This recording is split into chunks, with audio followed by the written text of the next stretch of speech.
자기가 당한 모든 일과 하만이 유다인을 멸하라고 왕의 금고에 바치기로 한 은의 정확한 액수를 하닥에게 말하고, 또 유다인을 진멸하라고 수산궁에서 내린 조서 초본을 하닥에게 주어 에스더에게 보여 알게 하고, 또 그에게 부탁하여 왕에게 나아가서 그 앞에서 자기 민족을 위하여 간절히 구하라 하니, 하닥이 돌아와 모르드게의 말을 에스더에게 알림해 에스더가 하닥에게 이르되, 너는 모르드게에게 전하기를 왕의 신하들과 왕의 각 지방 백성이 다 알거니와 남녀를 막론하고 부름을 받지 아니하고 안뜰에 들어가서 왕에게 나가면 이는 죽이는 법이요 왕이 그 자에게 금규를 내밀어야 살 것이라. 이제 내가 부름을 입어 왕에게 나가지 못한 지가 이미 30일이라 하라 하니라. 그가 에스더의 말을 모르드게에게 전하매 모르드게가 그를 시켜 에스더에게 화답하되, 너는 왕궁에 있으니 모든 유다인 중에 홀로 목숨을 건지리라 생각하지 말라. 이때 내가 만일 잠잠하여 말이 없으면 유다인은 다른 데로 말미암아 노인과 구원을 얻으려니와 너와 내 아버지 집은 멸망하리라. 네가 왕후의 자리를 얻은 것이 이때를 위함이 아닌지 누가 알겠느냐 하니, 에스더가 모르드게에게 회답하여 이르되, 당신은 가서 수산에 있는 유다인을 다 모으고 나를 위하여 금식하되 밤낮 3일을 먹지도 말고 마시지도 마소서. 나도 나의 시녀와 더불어 이렇게 금식한 후에 규례를 어기고 왕에게 나아가리니 죽으면 죽으리이다 하니라. 아멘. 우리가 운전을 하고 어디를 가다 보면은 오른쪽으로 가야 할지 왼쪽으로 가야 할지 결정하기 어려울 때가 있습니다. 그런 결정하는 것은 어렵지가 않죠. 잘못된 길을 간다 하더라도 조금 더 가서 유턴을 해서 돌아오면 되고 또 조금 돌면 됩니다. 그런데 우리가 살다 보면은 인생에서 참 어려운 결정들을 해야 할 때들이 많이 있습니다. 3년 전에 그랜 캐년에 있는 그 하바수파이 부족을 방문하고 돌아올 때 출발했던 사람들은 다 모였는데 혼자 기운이 넘쳐서 앞서가던 학생 하나가 그곳에 도착하지를 않았습니다. 저는 놀래서 그랜드 캐년 골짜기로 다시 내려갔습니다. 그래서 이곳저곳을 다른 청년들 몇 사람과 함께 그 학생의 이름을 부르면서 찾았습니다. 한여름에 그랜드 캐년을 걷는다라고 하는 것은 정말 자살 행위라고 말할 수 있을 만큼 힘든 일입니다. 아마도 뜨거운 날 그랜드 캐년 그 골짜기를 한 2시간 정도 걷는다. 아마 완전히 탈진돼서 쓰러질 것입니다. 그 뜨거운 그 길에서 길을 잃어버리면은 사람들은 어떻게 될는지, 그랜드 캐년에서는 그러한 사고가 자주 일어나고 있습니다. 이곳저곳을 다니면서 큰 소리로 저희들은 그 학생의 이름을 부르고 다녔는데, 다행스럽게도 1시간 좀 넘짓하게 지나서 그 학생을 만났습니다. 지치고 겁에 잔뜩 질려 있는 그 학생을 만났습니다. 돌아오다가 오른쪽과 왼쪽으로 갈라지는 길이 있었는데 자기가 이 왼쪽에서 내려온 것을 기억하지 못하고 오른쪽으로 가버린 겁니다. 그래서 오른쪽에 가다가 길이 있어서 가다가 한참 가다가 그 길이 맞는 줄 알고 한참 갔는데 가다 보니까 길이 없어져 버린 거죠. 그때 이제 이 학생이 내가 길을 잃었구나 이거를 안 것입니다. 간단한 인생의 잘못된 선택, 이 선택을 통해서도 생명의 위협을 받는 이러한 일들이 있습니다. 살다 보면 우리는 크고 작은 많은 인생의 갈림길에서 선택을 하며 살아가고 있습니다. 어떤 선택은 매우 간단하지만은 어떤 선택은 배우자를 선택하는 것처럼 인생 전체를 좌우하는 이러한 선택을 해야 할 때도 있습니다. 저보다 3살이 많은 누나가 있었습니다. 누나는 결혼 기념일에 그 결혼 기념으로 종합 검진을 했습니다. 조금은 특이하죠. 예. 그런데 그 결과를 받아보니까 위암이 상당히 진행이 된 상태예요. 나이가 많은 형님과 누나들은 건강한데 이거 막내 여동생이 이렇게 위암이 생겼다 그러니까 저희 집안은 정말 청천벽력과도 같은 이 소식 앞에서 난감했습니다. 어려서부터 저와 누나는 정말 친했습니다. 아주 애기였을 때부터 굉장히 친했다고 그렇게 들었습니다. 그래서 누나하고 같이 지내고 같이 노래하고 장에 가고, 누나가 제가 이쁘니까 장 보는 거에서 조금 떼어내서 어머니 모르게 번데기도 사주고, 그래서 누나하고 저하고는 참 친하게 그렇게 잘 지냈습니다. 그렇기 때문에 그 누나의 위암이다라고 하는 이 소식이 저한테는 큰 충격이었습니다. 온 가족들이, 한국과 미국과 캐나다에 사는 온 가족들이 누나를 위해서 기도하기 시작을 했습니다. 암이 발병하기 전에 누나는 참 성숙한 믿음의 삶을 살았습니다. 깊은 신앙생활을 하고 있었습니다. 하나님께서 예언의 은사를 주셔서 많은 사람들을 말씀으로 위로를 했고, 병 고치는 은사를 주셔서 또 많은 사람들을 치유했습니다. 방언과 통변의 은사를 주셔서 교회의 덕을 세우는 일도 참 열심히 했던 좋은 그리스도인이었습니다. 그런 누나가 이런 병에 걸렸다라고 했을 때 저희들은 의심하지 않고 모두가 다 생각하기를 하나님께서 이러한 그 위암이다라고 하는 시련을 주셨지만은 이 일을 통해서 더 큰 사역자로 하나님께서는 인도해 주시리라고 이러한 일을 허락해 주셨구나. 우리 식구들은 전혀 의심하지 않았습니다. 누나 본인도 그렇게 하나님께서 자신을 사용해 주실 것이다라고 하는 확신을 가지고 우리도 기도했고, 누나는 기도원에 들어가서 열심히 기도했습니다. 그런데 건강은 굉장히 빠르게 나빠졌습니다. 믿음으로 고쳐보겠다라고 하던 누나의 마음도 흔들리기 시작을 했고, 이 식구들의 마음들도 다 흔들리기 시작을 했습니다. 과연 기도하는 것이 옳은가? 수술을 해야 하는가? 말아야 하는가? 아니면 지금처럼 계속 기도를 해야 하는가? 누나는 어떤 것인가를 결정을 해야만 되는 그러한 입장이 되었습니다. 그 결정은 아무도 해줄 수가 없는 결정이죠. 누나 본인이 해야 하는 결정입니다. 아무도 누나의 생명에 대해서 책임 있는 결정을 해줄 사람은 세상에 존재하지 않습니다. 깊은 기도 끝에 누나는 내가 죽을 때까지 그저 주님 의지하고 기도하며 살겠다, 이렇게 결정을 했습니다. 그 이후에 6개월 동안 누나의 그 6개월이란 기간은 정말 힘들었습니다. 얼굴과 온몸은 뼈만 남아서 정말 기운이 없어서 걷지도 못하고, 누나를 만나러 기도원에 갔는데 어느 한 사람이 중학생같이 까까머리를 한 사람이 있어서 그저 누나는 부지런히 누나를 찾는데 그 사람이 저한테 성이라 부르더라고요. 그래서 그게 누나인지 알았습니다. 얼굴을 쳐다보고도 그게 누나인지를 몰랐지요. 그런데 그날 밤이 되어서 캄캄한 기도원 예배실에서 함께 기도를 하는데 누나의 이 기도 소리를 들으면서 주님이 곁에 계셔서 정말로 주님을 사랑하고 주님의 사랑을 받는 한 여자 성도 자매의 그 기도 소리, 저희 누나의 그 기도가 참 아름답게 그렇게 들렸습니다. 기도하다가 방언으로 찬송을 하는데 정말 이것이야말로 천사들의 찬송이 아닌가. 그래서 그 누나의 찬송 소리에 이렇게 이 몰두가 되어서 내 기도를 전혀 할 수 없을 만큼 참 아름다운 찬송이었습니다. 그렇게 살다가 세상을 떠났습니다. 하루하루 죽어가는 이 누나를 보면서 죽음이라는 것이 이렇게 아름다운 거구나. 나도 빨리 죽고 싶다, 이런 마음을 가졌습니다. 그 마지막에 하나님 나라로 가는 그 모든 과정을 누나를 통해서 보면서 하늘나라에 빨리 가고 싶다라고 하는 이러한 마음이 들었습니다. 사람들은 그리스도인이 믿음이 좋아진다라고 말할 때 그것을 성령께서 한 걸음 한 걸음 인도해 주신다라고 생각을 합니다.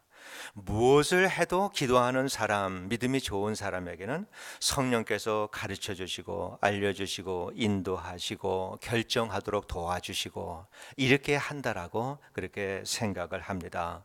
그래서 집을 살 때도 기도를 열심히 하면서 시간을 정하고 기도하면서 하나님, 이 집을 살까요? 이 집을 살까요? 어느 집이 하나님의 뜻입니까? 하나님, 그로소리를 하는 것이 하나님의 뜻입니까? 아니면은 옷가게를 하는 것이 하나님의 뜻입니까? 하나님, 애플로 갈까요? 구글로 갈까요? 우리는 이러한 구체적인 답을 하나님 앞에 구하면서 나의 기도의 응답이다라고 하는 것이 구체적으로 하나님께서 어떤 것을 결정하라. 이 집이다. 옷가게다. 구글이다. 하나님께서 이렇게 응답해 주시는 것, 이런 응답을 받는 것을 우리가 믿음이 있는 성도의 기도의 응답이다 이렇게 생각하기도 합니다. 그런데 이것이 하나님의 응답하시는 방식이다라고 우리가 생각할 때는 성경에는 많은 이해하지 못할 일들이 있다라고 하는 것, 우리가 성경을 통해서 보게 됩니다. 사도행전 16장에 보면은 사도 바울이 아시아에서 복음을 전하는 모습이 나옵니다. 그런데 이해되지 않는 부분은 바울이 열심히 아시아에서 복음을 전하는데 이렇게 그 전하는 과정에서 성령의 말씀을 전하지 못하게 하셨다. 예수의 영이 허락하지 않았다. 이러한 그 말씀들이 본문에 성경에 나오는 것을 보게 됩니다. 그렇다 그러면은 바울은 복음을 전하면서 성령의 인도하심을 받지 않고 복음을 전했는가? 어떻게 항상 기도하고 항상 주님과 동행하는 삶을 살았던 것 같은 이 바울이 성령의 인도하심을 받지 않고 복음을 전하는 사역을 했단 말인가? 그래서 성령이 가로막는 것을 경험하고 예수의 영이 하지 않는 일들을 바울은 경험하고 살았는가? 이런 의문이 생기게 됩니다. 본문을 통해서 우리는 참 신실한 그리고 복음적인 그리스도인의 삶에 대해서 교훈을 좀 얻기를 원합니다.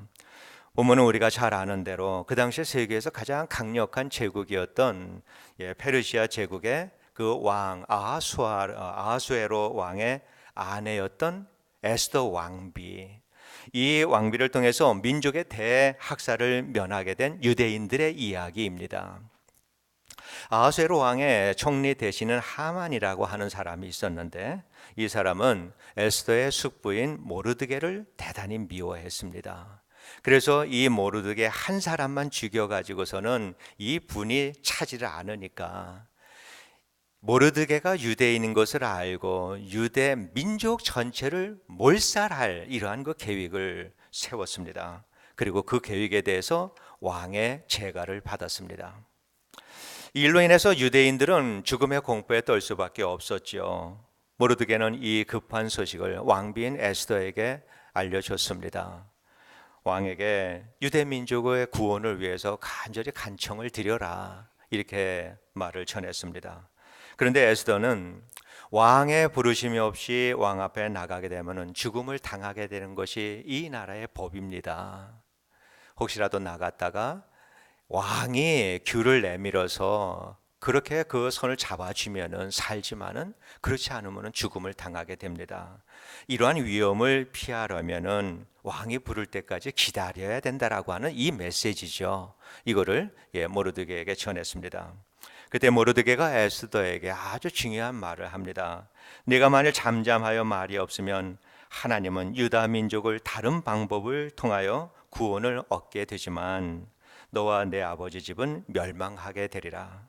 네가 지금 왕후의 자리를 얻은 것이 이때를 위함인지 누가 알겠느냐?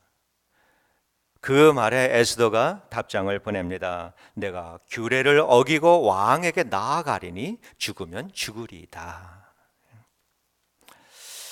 이 민족의 위기를 맞이해서 분명하게 알려진 사실이다라고 하는 것은 아달월 13일에 유다인들은 젊은이, 늙은이, 어린이, 여인들을 막론하고 죽이고 노력하고 또 도륙하고 진멸하고 재산을 탈취당하는, 이거는 정해진 일입니다. 분명한 일입니다. 그 작전은 그날에 철저하게 계획이 되어서 실행이 될 것이고 그 하루 만에 그 땅에 있는 모든 제국에 속한 유대인들은 전부 다 몰살을 당하게 되어 있습니다. 이건 정해진 사실입니다.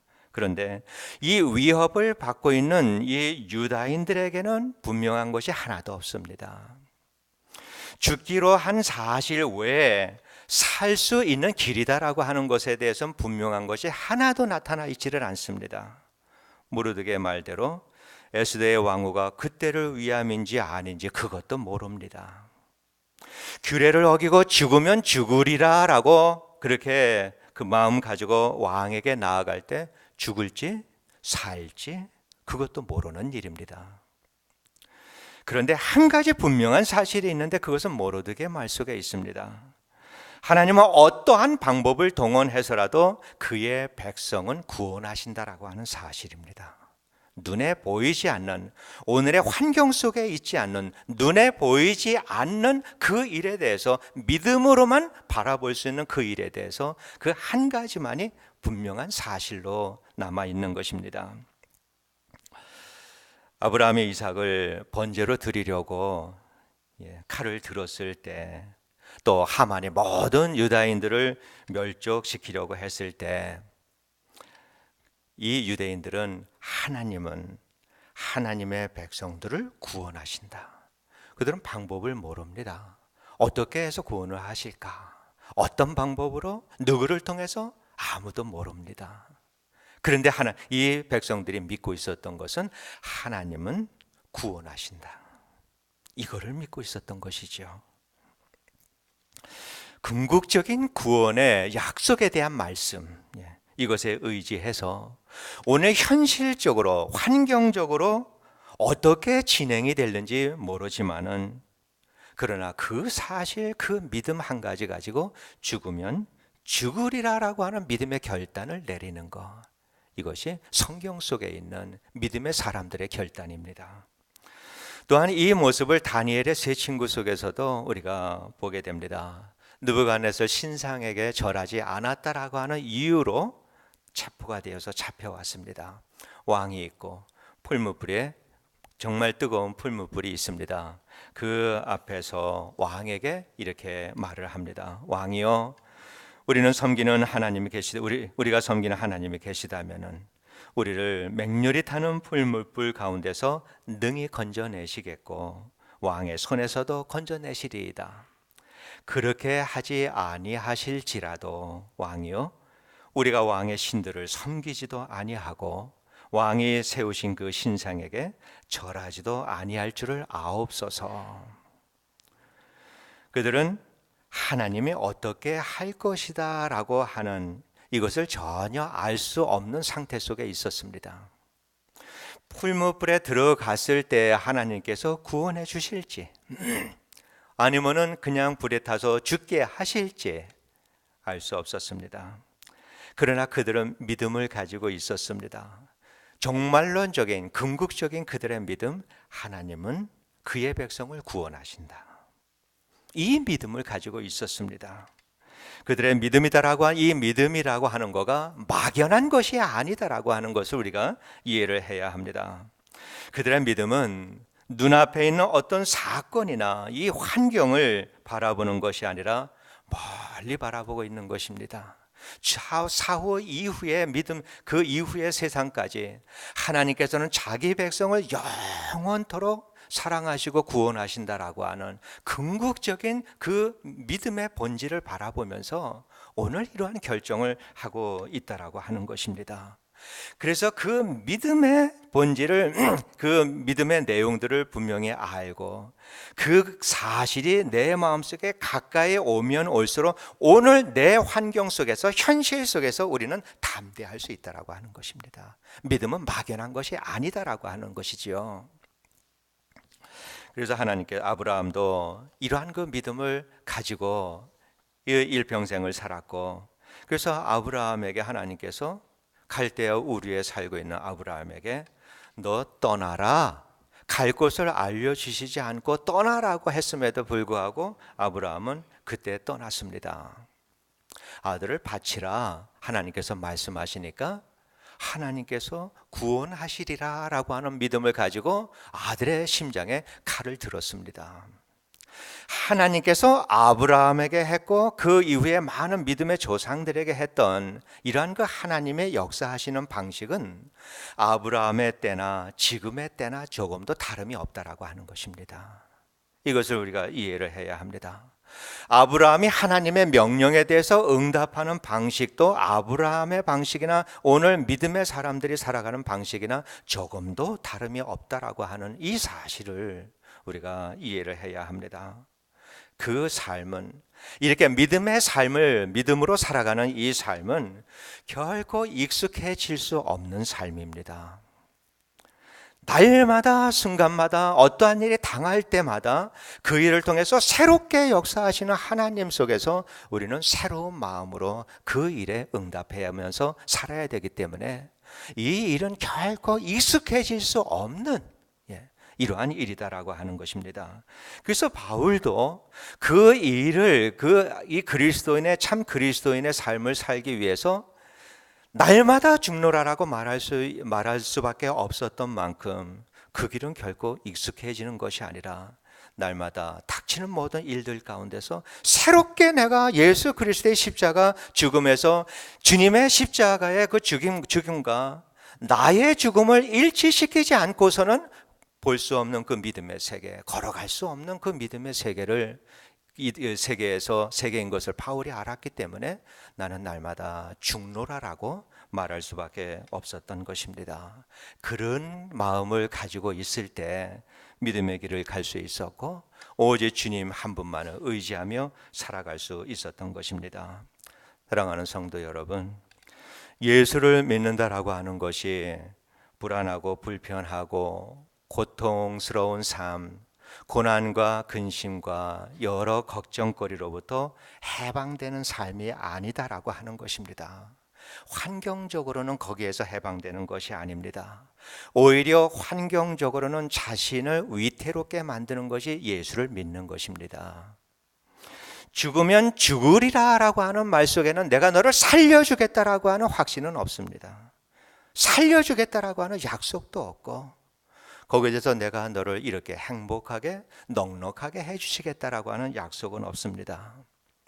그러나 하나님께서는 하나님의 백성은 구원하신다라고 하는 멀리 있는 그 약속을 오늘 내 마음에 품고 그것에 의지해서 죽으면 죽으리라. 알지 못하는 그것을 믿음으로 품고 오늘 내 속에서 내 환경 속에서 판단해야 되는, 그래서 보이지 않는 것을 보고 해야 되기 때문에 신앙은 우리를 그렇게 위태롭게 만든다라고 하는 것을 우리가 경험하면서 살아야 할 것입니다. 믿음의 삶을 사는 우리에게 확실한 것이다라고 하는 것은 하나도 없습니다. 우리는 눈에 보여야 믿게 되고 보여야 확신을 가지게 되지만은 이거는 곧 사라져버리고 없어질 것들입니다. 어떤 하나라도 세상 가운데 있는 곳 속에서는 확실한 것은 하나도 없습니다. 눈에 보이는 모든 것, 우리의 인생을 보장해 주지 못합니다. 눈에 보이는 사람들도 마찬가지입니다. 사람의 속을 우리가 어떻게 압니까? 우리도 이렇게 어제처럼 또 더운 날 바람 한번 이렇게 지나가고 나면 얼마나 마음이 다양하게 바뀝니까? 이게 사람의 마음인데 어떻게 사람의 마음을 우리가 신뢰할 수 있습니까? 그러나 성경은 또 말하기를 사랑하라고 합니다. 섬기라고 합니다. 참으라고 합니다. 복음을 전하고 땅끝까지 복음을 전하고 교회를 회복하고 하나님의 나라와 의를 구하라고 합니다. 그것이 모든 그리스도인들이 살아야 되는 그리스도인들의 인생의 목적이고 하나님이 우리를 구원하셨는데 구원하신 목적을 이루어가는 일이다라고 성경은 말합니다. 그런데 불확실한 것들, 눈에 보이지 않는 믿음의 정도에 따라서만 보일 수 있는 그 세계를 의지해서 우리가 과연 우리들의 삶을 그 속에 던져 놓을 수 있을까? 정말 그 불확실한 세계, 믿음의 세계 속에 오늘 우리들의 삶을 다 던지며 살아갈 수 있을까? 그 삶을 위해서 우리 주님께서는 이렇게 말씀을 하십니다. 자기 십자가를 지고 나를 따르라. 이렇게 말씀을 하십니다. 우리를 십자가의 죽음으로 구원하신 우리 주님께서 영원히 나와 함께 하시고 나를 구원해 주신다라고 하는 확신, 결코 나를 떠나보내지 않으시고 내가 비록 죄와 허물 가운데 산다 하더라도, 정말 악행을 하면서 산다 하더라도 그래도 여전히 나를 지키시고 한번 하나님께서 구원하신 하나님의 백성은 끝까지 지키신다라고 하는 이 하나님의 약속에 의지해서 그 사랑에 대한 감격을 아는 사람만이 눈에 보이지 않는 이 하나님의 세계를 향해서 깜깜한 중에도 자기의 삶을 던질 수 있다라고 하는 것입니다. 어떤 문제가, 또 고난이, 환난이 우리 앞에 닥친다 하더라도 우리는 이 믿음의 눈으로 우리 주님을 바라보면서 그 믿음, 그 주님 때문에 죽으면 죽으리라. 그래서 주님이 말씀하시는 이 모든 것들 기쁨으로 순종하며 살아가는 우리들의 삶이 되기를 원합니다. 여러분, 믿음은 행동하는 겁니다. 골방에서 기도하는 가운데 우리의 믿음이 자라는 것이 아닙니다. 우리는 이 세상을 살아가는데 익숙한 것이 얼마나 많이 있습니까?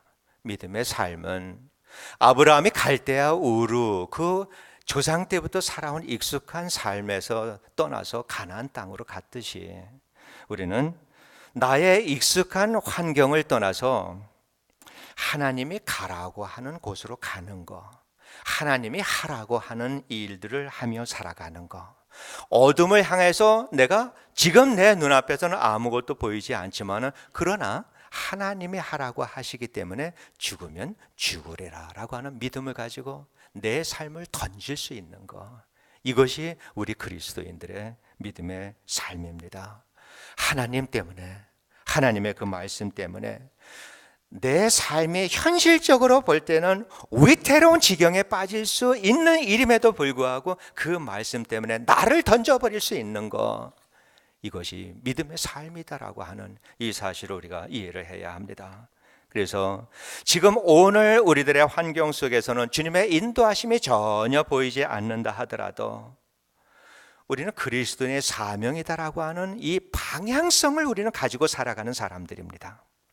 그래서 내 앞길 하나하나를 성령께서 인도하시지 않는다 하더라도 저곳에 계시는 주님을 향하여서 오늘 나를 던지며 살아가는 것, 이것이 우리 그리스도인들, 우리들이 해야 하는 믿음의 삶이다라고 하는 것입니다. 이러한 위태로운, 자신의 삶을 위태로운 상황 속에서 몰아넣지 않고서는 우리들의 믿음은 그저 방황해서 이 바닥에서 조금 나아졌다가 가라앉았다, 나아졌다 가라앉았다, 이것을 계속하며 살아가게 될 것입니다. 우리에게는 기대하는 것이 세상에서는 없고 보이는 것이 아무것도 없다고 하더라도 모든 민족에게 복음을 전하는 일을 위해서 예루살렘과 온 유대와 사마리아의 땅끝까지 이르러서 복음을 전하는 일을 위하여서, 하나님의 나라를 위해서, 주님의 몸된 교회를 새롭게 하는 일을 위하여서 눈앞에 보이는 내 이익과 쾌락과 이 행복의 환경을 떠나서 우리가 전혀 익숙하지 않는, 현실적으로 아무 보장이 따르지 않는 이러한 일을 위하여서 하나님의 말씀 때문에, 예수 그리스도의 사랑 때문에 나를 위태로운 환경 속으로 몰아갈 수 있는 이 신앙이야말로 참으로 성숙된 신앙인이다. 그것이 예수를 바로 믿는 것이다. 그렇게 생각을 합니다. 믿음의 선택은 언제나 우리를 위태롭게 만듭니다. 왜? 날마다 새롭게 되지 않고서는 갈 수 없는 늘 새로운 길이기 때문에 그렇습니다. 우리가 눈으로 뻔히 보고 가는 길은 믿음의 길이 아닙니다. 그래서 우리는 하나님께서 말씀하시면은 오늘 세상 속에 살지만은 우리는 하늘나라 백성으로서 결단을 해야 합니다. 그러면서 그 나라를 바라보면서 위태롭지만은 나를 던질 수 있는 삶, 이것이 우리 그리스도인들의 삶입니다. 영원히 우리의 생명을 지키시고 구원하시는 이 주님을 바라보고 주님의 약속에 우리가 의지하고 살아가면서 어떤 일이 우리에게 닥친다 하더라도 세상 것들로 인해서 마음이 흔들리는 것이 아니라 주님의 말씀에 의지해서, 약속에 의지해서 죽으면 죽으리라, 이러한 믿음의 결단을 하며 살아가는 주의 종들이 되시기를 주의 이름으로 축원드립니다. 기도하겠습니다. 은혜로우신 아버지 하나님, 감사합니다. 하나님, 이렇게 말씀을 전하면서도 이러한 삶으로부터 멀어져서 살아가는 우리들의 삶을 불쌍히 여겨주시옵시고, 우리에게 믿음의 눈을 열어주시고 굳건한 믿음을 허락해 주셔서 주님이 바라보시고 칭찬할 만한 그러한 믿음의 삶을 살아가는 저희들 되게 하시고, 좀 더 그리스도인의 사명을 감당하기 위하여서 환경을 초월해서 위태한 곳으로 우리의 삶을 던질 수 있을 만한 도전하고 결단하는 믿음의 삶을 살아가는 주의 종들의 삶이 되게 하여 주옵소서. 예수님 이름으로 기도드리옵나이다. 아멘.